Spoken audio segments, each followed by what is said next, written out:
연방준비제도가 금리 인하를 예고했습니다. 일단 이르면 이번 달에 금리가 떨어질 수 있고 이렇게 되면 다시 한국이 4월에 그 기준금리를 인하할 가능성은 더욱더 커지는데요. 관련된 금리 상황 어떻게 보고 계십니까? 예, 뭐 말씀하셨던 대로 이제 미 연준의 시장 구두 개입 전격적으로 있었습니다. 긴급 성명 발표를 하면서 결국 성명 발표 직후 시장 바로 반등에 나서는 그런 모습.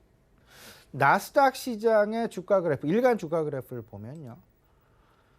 낙폭이 되게 크게 나타났었죠. 장 초반에는. 하지만 이 부분을 대다수 만회하고 오히려 플러스로 마감을 해 나가는 그런 모습이었다라는 점. 이런 말들을 했죠. 파월 의장의 이야기. 미국 경제는 여전히 강하다라는 이야기. 그리고 코로나19발 경제 활동에 대한 위협. 이 부분은 역시 여전히 진행 가능성이 높다라는 쪽으로 평가를 하고 있다라는 점. 여기에 매우 중요한 말을 했습니다. 경제를 지지하기 위해서 FOMC 그리고 페드는 상당 부분 적절하게 행동을 할 것이다라는 그런 이야기. 그 이야기는 결국은 지금 현재 통화 동결 기조죠. 통화 동결 기조에서 통화 완화 기조로 급선회할 수 있다라는 부분을 그대로 시사했다라는 쪽으로 우리가 좀 받아들일 수 있지 않나 말씀을 좀 드립니다. 이 부분을 경험적으로 이렇게 생각을 해봅니다. 작년 6월이었습니다. 파월 의장이 실질적으로 경제를 지지하기 위해서 적절하게 행동하겠다라는 이야기를 똑같은 이야기를 했습니다. 근데 그렇게 되면서 결국은 7월부터 10월까지 4개월 동안 0.25%씩 세 차례의 금리 인하가 연속적으로 진행되었다라는 부분을 우리가 생각해 보지 않을 수 없겠습니다.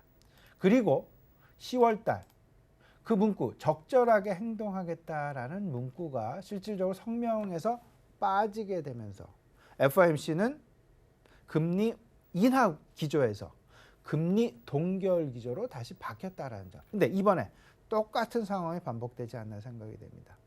파월 의장 바로 긴급 성명을 통해서 적절하게 경기 부양을 위해서 적절하게 행동하겠다라는 이야기를 시장과 소통을 했습니다. 그 이야기는 이번 달이죠. 3월 달부터 바로 금리 인하 가능성을 예고하고 있다라는 쪽으로 해석해도 되지 않을까라는 부분 말씀을 좀 드려봅니다. 이미 시카고 선물 거래에서는요. 금리 선물 가격을 통한 3월 금리 인하 가능성 이 부분을 생각을 해보면 결국은 3월 금리 인하 가능성은 이미 100%로 올라가 있다라는 점. 이 중에서 25bp 0.25%의 인하는 8%에 불과합니다. 하지만 0.5% 인하 가능성, 50bp의 인하 가능성은 무려 91.5%. 이를 합쳐서 100%가 되는데요.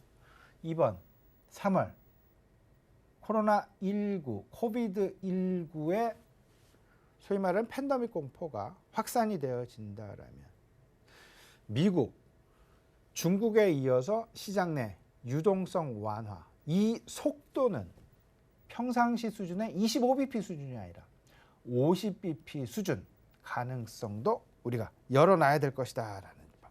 그렇기 때문에 이번 주 발표되는 PMI 지표 이 부분에도 우리가 좀 촉각을 곤두세워야 되겠습니다만은 이번 주에 연준 위원들의 연설이 총 4건이 예정이 되어 총 4건이 예정이 되어 있습니다.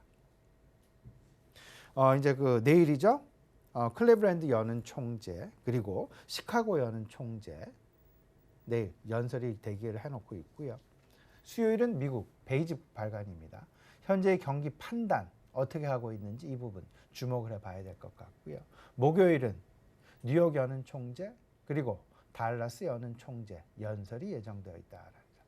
이 이야기는 무슨 얘기냐면요.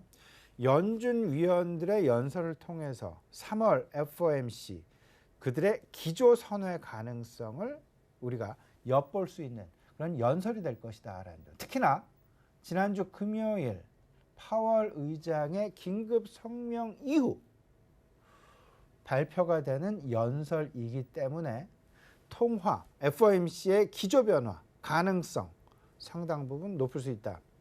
여기서 혹여나 연준 위원들의 입에서 50bp 가능성이 언급이 된다라면 말 그대로 시장 조금 좀 긍정적인 방향으로 선회 가능성도 우리가 기대해 볼 만하겠다라는 부분 아울러서 좀 말씀을 좀 드리니까요. 이 부분 꼭 좀 챙겨 보셨으면 좋겠습니다.